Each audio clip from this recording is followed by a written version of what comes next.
Hello and welcome, listener.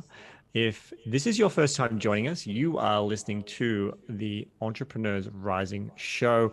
This show is all about helping you be a part of the rising tide that lifts all boats. We believe that entrepreneurship has a profound impact on society and has the ability to, as you rise, continue to lift others with you. And joining me in this amazing discussion is my co-host, Peter Moriarty. So, hey, Peter, how you doing? I'm doing awesome, Carl. Thank you so much for being here with me, man. Always love doing these with you. Yeah, I'm excited for today's episode. It's always great to share what we know and learn. And again, if you are a first time listener and you're like, what the hell is this show? Who are we? Go back and check out episode 0 and maybe episode 1 to get a lot of more background of us and where we've come from. But today we're going to talk more about like when you've been in business for a while and things start to shift. The market seems to be shifting. What do you do? How do you stay relevant? Do you even need to do anything? That's the conversation we want to explore today. And I'm going to throw this over to Pete to kick us off because this is actually a really deeply personal situation for me and my business right now. So I'm going to let Pete kind of guide this conversation. So over to you, Pete. Yeah, I think to throw the cliche line, the only constant is change, and it's especially so in business. I have been running my current business for 11 or 12 odd years now, and there have just always been changes, particularly in the technology industry. It feels like we need to reinvent ourselves every 6 months. Although now that we've reached a stage of business maturity and a particular niche and a particular market segment that works for us, things have certainly matured out. However, that's not to say that there isn't change, shifts, and new updates that we need to adapt to. And I think this is a skill that you can build. This is something that you can kind of work on as a muscle, the adaptation to change, managing change, but just in general, being in a position to continue to reinvent your business. Any business that stays stagnant runs the risk of being the taxi industry when Uber comes along. And one of the useful questions that I've asked myself over the years has been, how can we be the Uber of our own industry? Or how could we Uber ourselves? How could, someone, a competitor, a different service, or someone different Uber us? What would make us the laggards or the, or the old timers in the industry? And then have a look at, even if it's radical, what might we need to do to change. But in this episode, we're going to specifically focus on market shifts and shifting sands in customers or who we're serving and how we're serving them.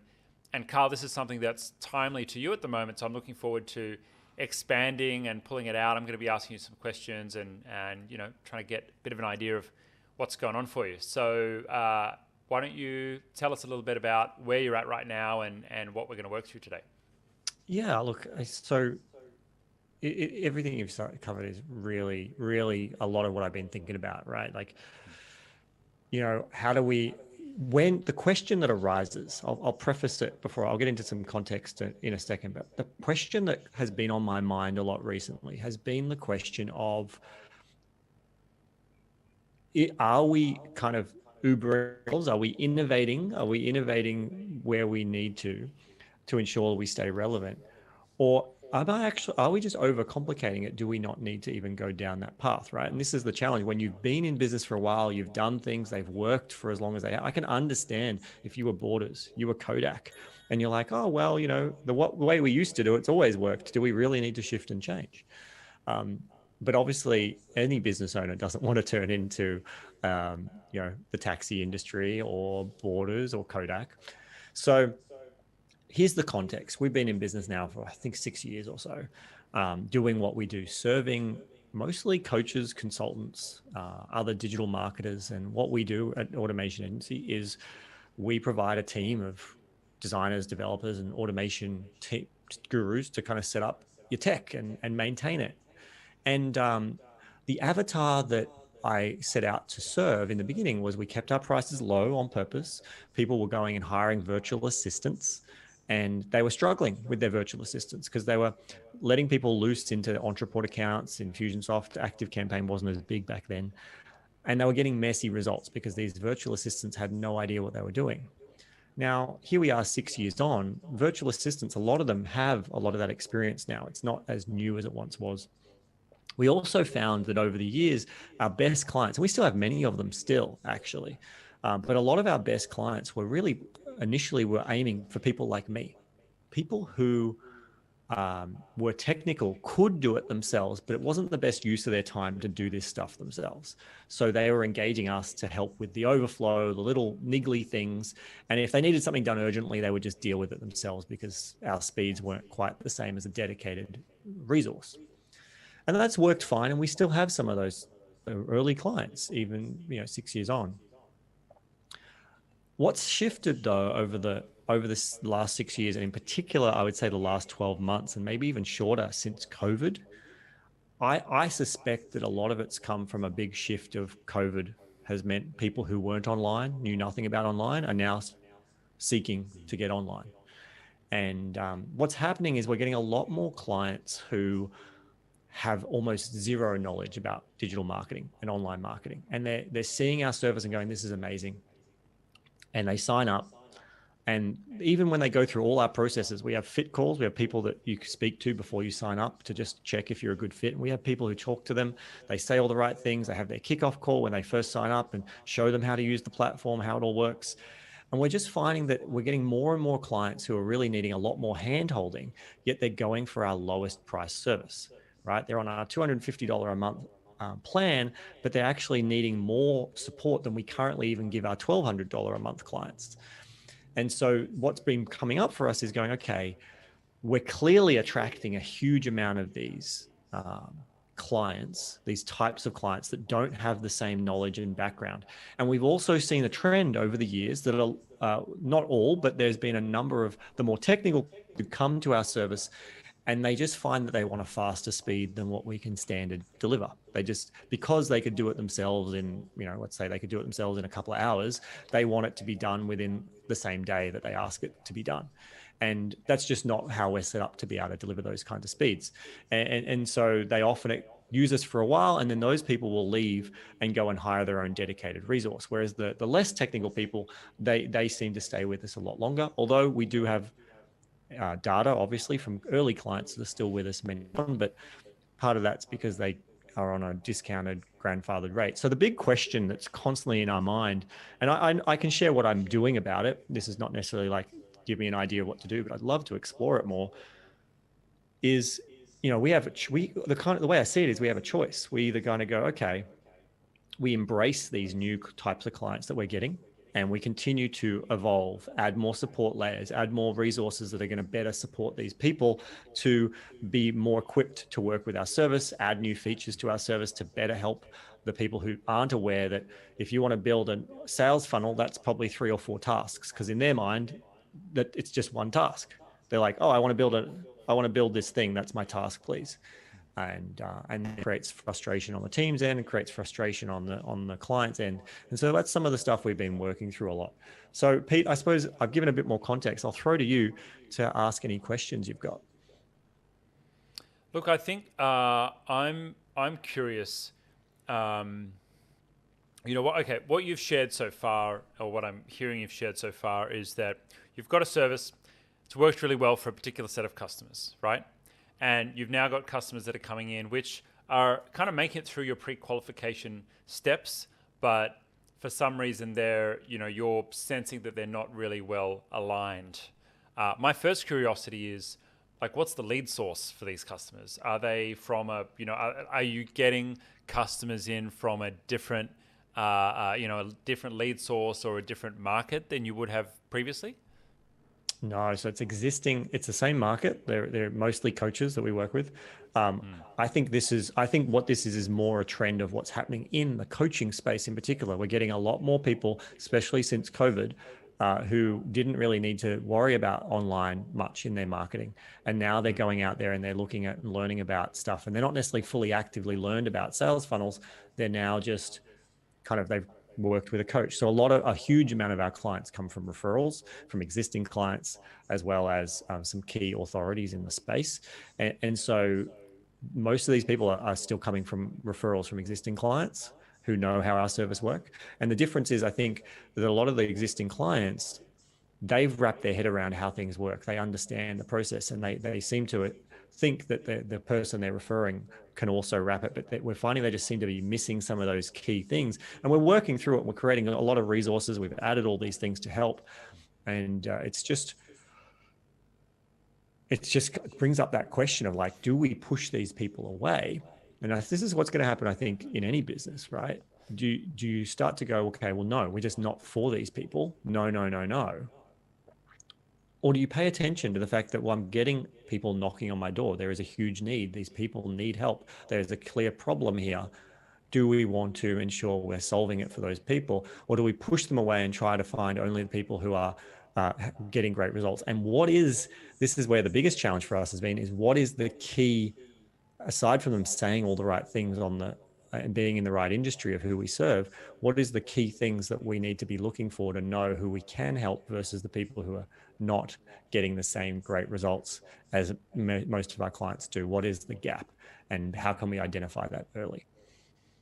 Yeah, I think it's really interesting because inevitably, industries will shift and things will change, and I'm reminded of, a number of years ago, our primary business was migrating organizations from the Microsoft ecosystem over to the Google ecosystem, and we were doing a lot of that work because businesses were really disenfranchised with how Microsoft was working. It was all desktop based.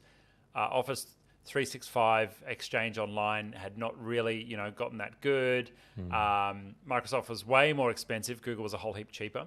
But over the few recent years, there's been a bit of price parity reached now. Google put their price up, so it's more in line with Microsoft. Microsoft have done a tremendous job over the last 3 years of improving their products, a lot more online services now. So many, businesses that were entrenched in the Microsoft ecosystem now have less incentive to switch. The big incentive previously was like saving up to 70% on the total costs. That's just not possible anymore. And so our business had to then shift to more providing services and value to businesses who are more likely to already be using the Google Workspace, it's now called, ecosystem, rather than looking for the customers to migrate. Now, what does that mean? It means different sales numbers in different lines of revenue. It means gearing the team up differently. It means marketing differently. It means communicating differently. It means that we're going to have even different profit centers in the business because we're doing things differently, and not suggesting that you would need to completely rewrite your product, but it's a curiosity to look at the scope of your product and say, okay, well, is the scope of this product currently serving this customer? As you said, a particular customer is coming in on a low-level plan and they're really needing stuff that's right now on the high-level plans. The catch-22 is they might not be in a position to afford that. Particularly if they're in an earlier stage business, or if they're a less savvy customer. I'm assuming perhaps they may be at an earlier stage in business, hence literally why they're reaching out to help. And so there's kind of like a curiosity there about, is this a scope question of the product, or is it a right customer fit, right market fit type problem? And there's two ways of kind of approaching that. One way is, do you shape the product around a customer? Or do you get really, really, really, really clear on the product that you want to sell, and then go and find the right customers for that product? And it's not to do any disservice to what we said in a previous episode that we recorded, talking about the jobs to be done theory, and making sure that what you're delivering is really, really valuable to actually solve a problem to a customer. That's absolutely intrinsically valuable. But I'd also kind of suggest checking in with yourself and asking, well, which customer do I really, really, really want to serve? And is there a market to serve that customer as well? Is there actually a market to serve the customer that I really want to serve? Because you may find, Carl, that the products that you've designed are just not a fit for those that are coming along to them. Yeah, no, it's very, like everything you say, it's a lot of what I've been going through and thinking about. And there are different days that I'm like, yeah, maybe it's just these wrong clients, but I am of a belief, like when you put it that way, I am very much a big believer on when you've got a market coming to you, and this is what happens early in business too, right? Like finding that product market fit is so important to get it right, and we nailed product market fit when we launched 6 odd years ago. And that just gave us explosive growth. And we continue to still have a really strong message in the market. The difference is that the market that we're attracting is different, but it's not just the market we've attracted is different. The market has changed a lot too. 6 years ago, you had a few little, only had a few tools in the MarTech space, right? The marketing technology space, different CRMs. You kind of had a key things. Coaches only had a few tools to work with. Now, more and more SaaS products, software as a service products, are being created just for coaches. More and more people are out there coaching and teaching people. You need this, you need to do this, build this. More and more people are coming into the coaching space, and because things have gotten easier in some ways, there's this feeling that things can be done faster. And one of the things that I do like about this, that the audience that we have been gaining, is that they're because they just cannot have the skills to do it themselves. They're so thrilled at the results that we can give them because it's far faster than they could ever do themselves. Whereas for the clients that can do it themselves, they love the fact that they don't need to do it.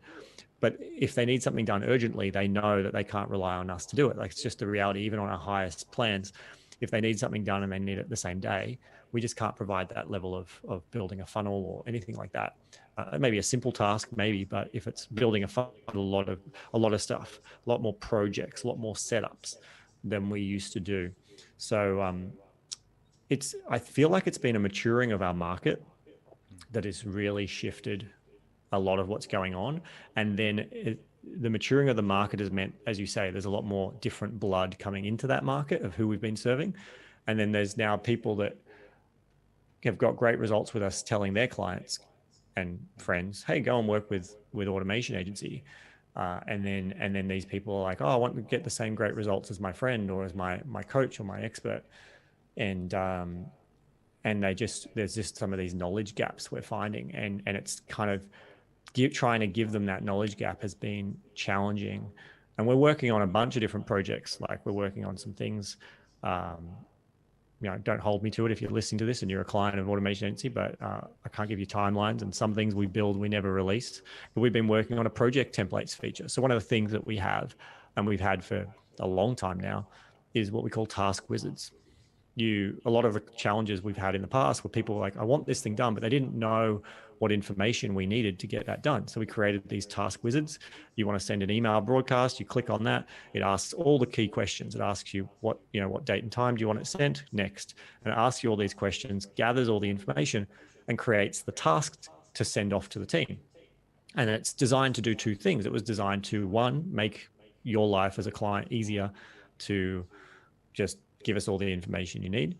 And two, it was also to then teach you, when you saw the task description that gets created, teach you how you could send in other tasks that maybe there isn't a wizard for. What we're doing now is we've started building and working on building the same idea of a task wizard, but for projects.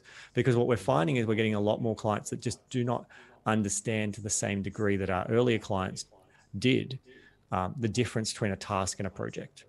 And understanding that if I want to build a funnel, I want to have an opt-in, a page where they can put in their name and email, and that takes them to a thank you page. Or I want to run a webinar, which, there's registration for the webinar, there's a thank you page for the webinar, there's a bunch of different emails to get them to show up. There's emails whether they attended or not.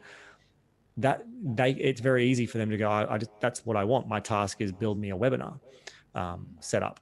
Whereas from our delivery point of view, there's design tasks to design the pages.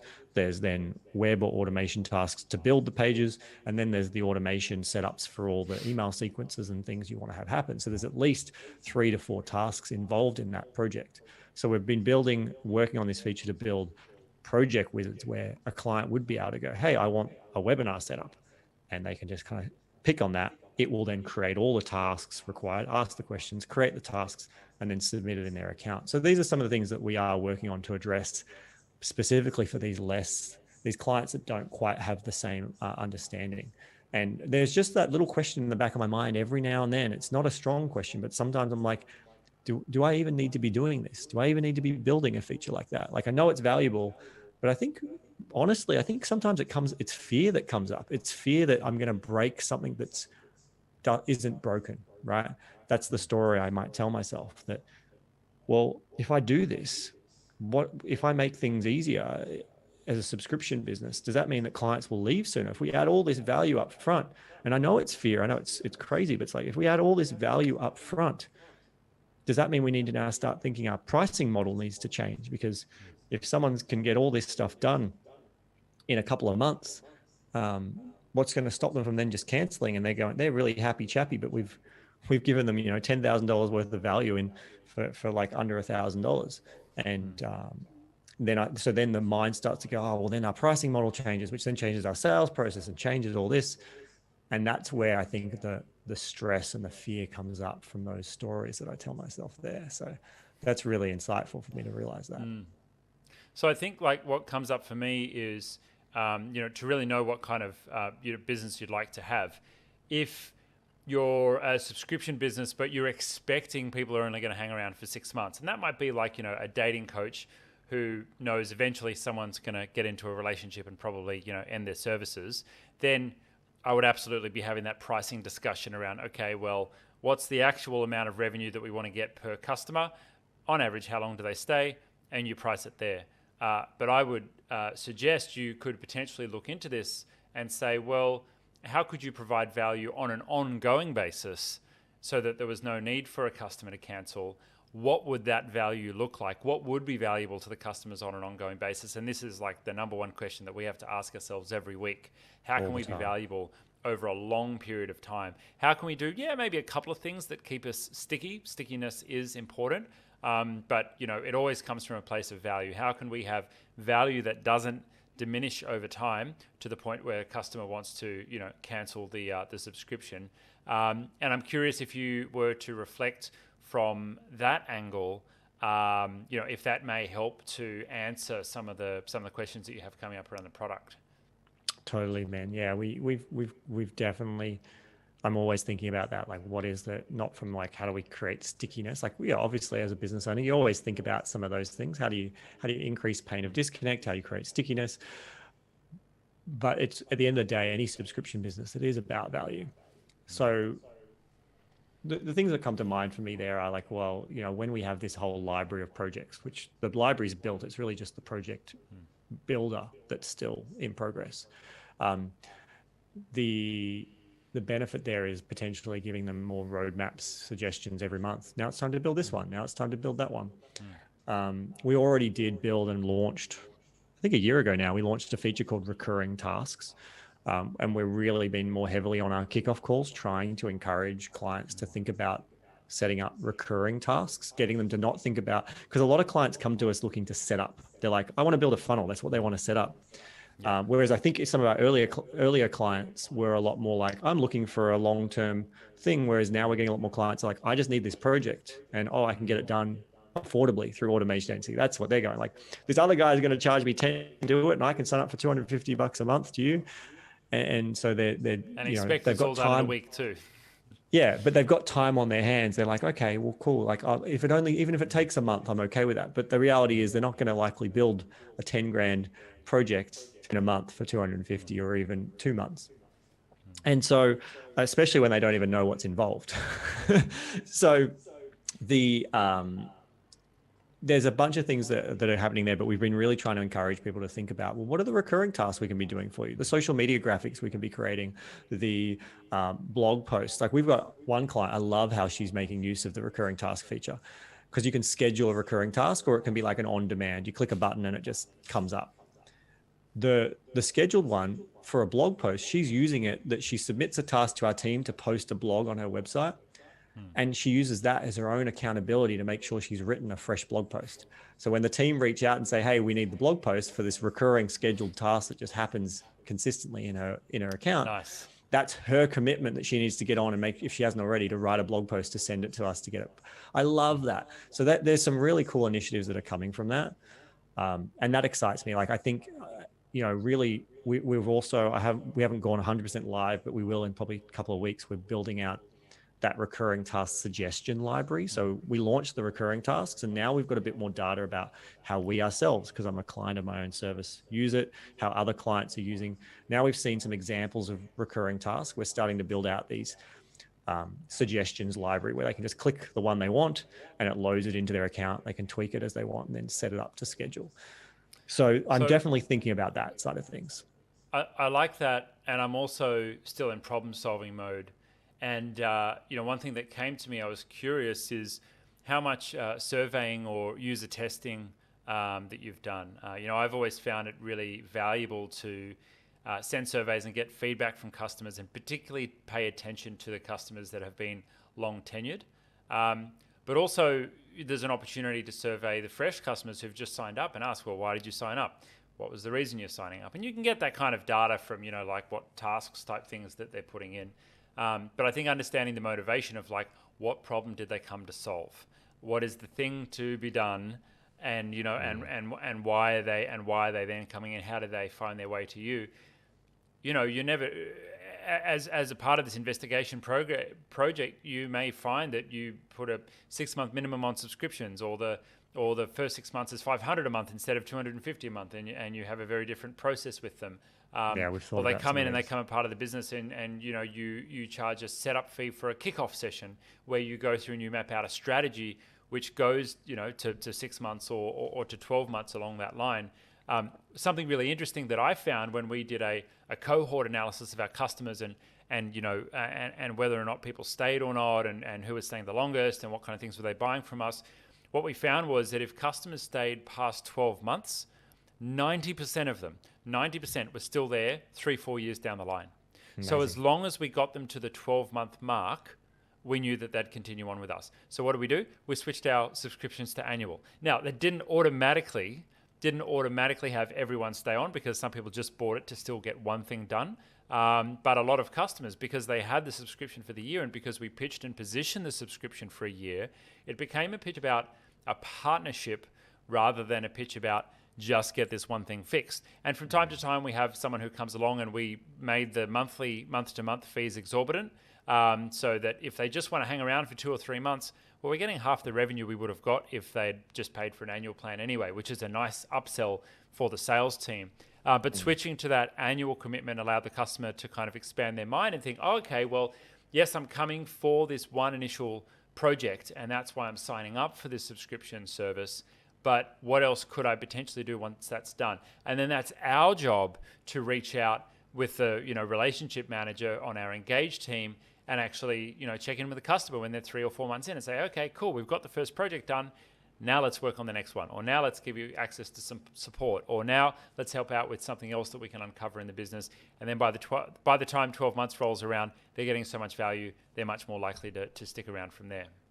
Yeah, look, I love that. And you're not the first in my circle of friends and advisors who have suggested, why don't you switch it to a 12-month program? I've thought about it myself a number of times, or a 6 month, or some sort of like putting in a minimum commitment. We've only got one in our agency plan for clients who are reselling our services and using us to scale their agency on marketing consultant companies. They have a 3-month minimum commitment. I'm definitely very open to going to it. It's one of those things where it's like, because you've been doing it month to month for so long, I also tell myself the story that if we switch from being a $250 or $400 a month service to now it's like a $6,000, $5,000 a year commitment, that changes our sales process. It means that, well, I tell myself the story that most people will need a phone call to buy, rather than just going to the website and signing up like they currently do. And so that adds overheads, that changes dynamics. And it's like we talked about, I think, in an earlier episode, about how do you do little tests, right? Before you do the whole hog, how do we just do little tests of it? So I do actually have a plan coming forward. I'd love to share it, how it goes when it comes up, but I'm going to do a test. So if anyone's listening and you see me run a webinar, the plan is I'm going to run a webinar, and on the back of that webinar, I'm going to sell it as a 12-month program and see whether from a webinar someone would buy what we already do, probably with a few extra bonuses for doing the annual commitment. But because it's not, we do get some annual, people do sign up annually off the spot, but it's more upgrades. People usually come in monthly and then they upgrade to annual, is usually how it happens. So it's very much in my mindset of thinking about, if we did see that. And I guess that's the solution to my own fear before of, well, what if we add all this value, we roll all this stuff into the product, and then that means that lifetime value gets less because we're delivering so much value up front, and then they can cancel anytime. Well, then it's like, at that moment, it's like, well, clearly we know how much value we're now giving. We just charge more upfront. So Yeah. I think you've helped me answer the question of let's add all the values, add the things we need to do to support these types of clients, and really some of the issues that those types of clients are facing. It's going to add value to the other clients too. And then if it creates a problem, we address that with adding a pricing strategy. Like I do what a lot of strategists do. And if you're a listener and you're a big strategic thinker, you're trying to solve the problems that don't exist yet. You're solving one problem and you're foreseeing that will probably or possibly create a new problem. And so you start trying to solve that problem. I am guilty as hell of doing that all the time. And there are many times that it served me well. And there are other times, like now, that it can create analysis paralysis and not take action because it's like, well, if I do that, then I'll have this other problem, and that doesn't exist. I don't even know that to be true.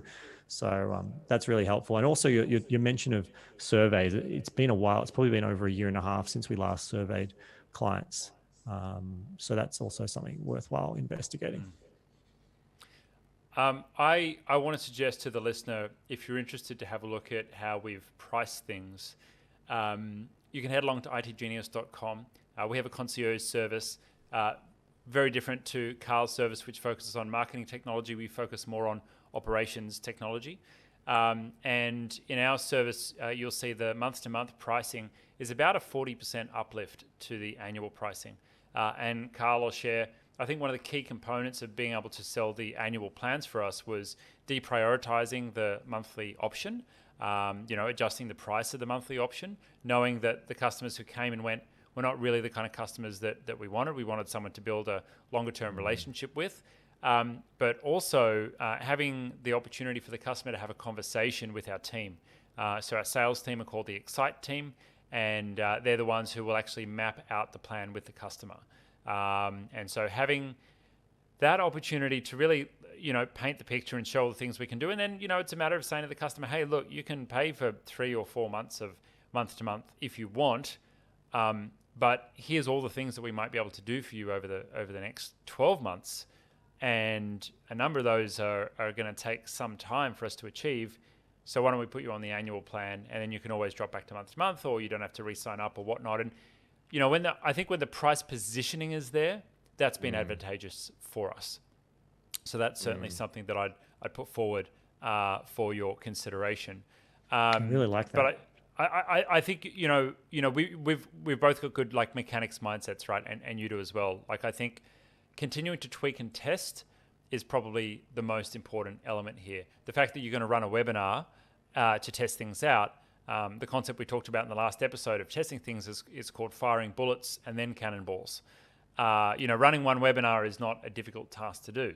Changing everything on the website and re-gearing the sales team and completely changing all of your sales processes on a hunch that annual might work may not work. And the challenges that you have with annual is, yes, you get the revenue now, but it's probably less revenue than you would get month to month because you have to end up discounting.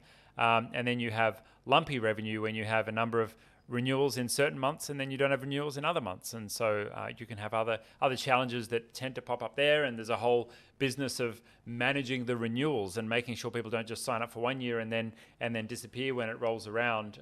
And so it's reselling them, right? An ongoing journey for us too. Yeah, reselling them at the next annual, just before their renewal's up. It's getting them excited, reminding them the value of your service, so they're rebuying it. Yeah, so I definitely agree with that.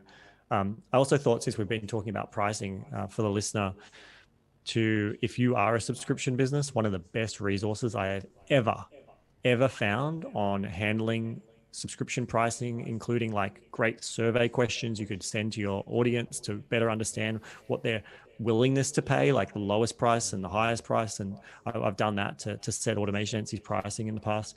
Priceintelligently.com. Patrick and the team from Price Intelligently. Patrick is a super nice dude. I've had beers with him in the past. He's just really knowledgeable. He knows his stuff. He's super connected in the SaaS, the software subscription world. And he's got a great tool, Profitwell, which is a free tool that you can connect if you use Stripe and a few other billing tools to get data, and there's no cost for it. It's an amazing tool. But whether you use this tool or not, if you are a subscription business or you're thinking about starting a subscription business, go and read through those blogs. There is so much gold and value in in the stuff about how to think through and find. One of the most important things is understanding the value metric in your subscription business model as well. So just I thought love I'd it. throw that in. I think to summarize this episode, when a market is shifting or your customers are shifting, open your ears and listen. You may just be on the brink of a strategic decision to serve your market in a way that they've not yet been served before. I remember that when we were in the early days and still a managed service business, we used to charge $1,000 a month to look after businesses' infrastructure and computers, and that was just the way that things were going. And every now and again, I'd have a customer that would come to me that was already utilizing Google Workspace, and they would need a little bit of support here and there, but they wouldn't need us to, do anything on their computers because they have all Macs and they were automatically updating, and they didn't have any viruses and they didn't have any servers in the office because everything was just happening online. And I kind of realized that there was an opportunity to service those businesses, but not for $1,000 a month. And for our concierge service, which ends up being just above $100 a month, that's the service that we created. We transitioned all of our customers from $1,000 a month managed service plans to our newer plans. And the customers were obviously very happy about that, even though the scope did change. We no longer went on site to their offices anymore. But that's then allowed us to tremendously grow and scale our business. And so, listening to the potential opportunities of customers coming in that are a mismatch, I think is quite important. And then the only other thing is going back to the basics, like, what is the problem that you're solving? What is the task? What is the job to be done? How can you ensure that the value that you're providing is going to be ideally value over time, or if it's not over a long time, knowing, what the return on your investment is going to be, and knowing things like your contribution margins and how long, how much it actually costs in human labor to deliver everything that you're delivering. We can potentially do another episode on the numbers that we track and how we manage things like labor efficiency. There's a whole world of tracking those kind of things. But Carl, I appreciate your vulnerability and you sharing open book exactly where you're at. To the listener, I hope this has been useful. Yeah, thanks, guys. Thanks for tuning in, and I've got a lot of great value out of this. And I want to add something you mentioned there before we wrap this up. You sharing your story has reminded me of the early days of Automation Agency. We started out as a project-based service. 10 to 12 to 15 grand projects was the average price. And then I pulled apart that business model and I went to a $200 at the time, $200 a month service. And I was shit scared when I'd made that shift. And I didn't just make that shift overnight. I staggered it. And here we are, how many years later, in a very different business, doing over 7 figures, whereas back then it was, feast and famine project work. So I'm reminded of that. I appreciate that reminder. And if you've been listening on and hearing some of my challenges resonated with you, or just hearing that, even when you're up to the stage of business 20 years on, to understand that, today was me, but Pete goes through these things too. It's just different types of problems. You never escape the problems. You never escape the questions. You never escape fully some of the doubts that the mind might offer you, and you've just got to work through it. So I just appreciate everyone who's listening to tune in. So thanks for that. There's 2 good books that I can recommend if you're a services business and you'd like to transition into productized and recurring services, or you're interested in building a business similar to like what Carl and I have. They, of course, come with their challenges, but a lot of amazing upsides in the productized services business, or any really recurring revenue subscription business is a great place to be right now. I would recommend the author John Warrillow, and his first book, called Built to Sell, is really focused on productizing your services. So if you're an agency doing bespoke work, great place to start. And then his second book, called The Automatic Customer, is all about recurring subscriptions and turning service businesses into recurring subscription businesses, or potentially product businesses into recurring subscription businesses, and all the different ways that you can go along that journey. 2 profoundly powerful books. And I would add a third book. A third book is The Forever Transaction. I can't remember who the author is, but that's another great book that I've read that's really given me some great insights around the idea of subscription business. We will have all of those in the show notes, and you can check out this recording as well as all of our other episodes at rising.show. If you feel so inclined, we would love it if you would leave us a review on your favorite podcasting app or service. Please give us an honest indication of what you thought of the show. If you're interested in getting in touch, you can message us on our socials. If you've got an idea for an upcoming show, something you'd like to know, or just a question or story that you'd like to share, we would love to hear from you. Always love hearing from those who are enjoying our shows. Carl, thanks so much for sharing. I appreciate it. Any last words that you'd like to finish up with? No, appreciate your time. That's it. Thank you so much. We'll catch you next time. Take care.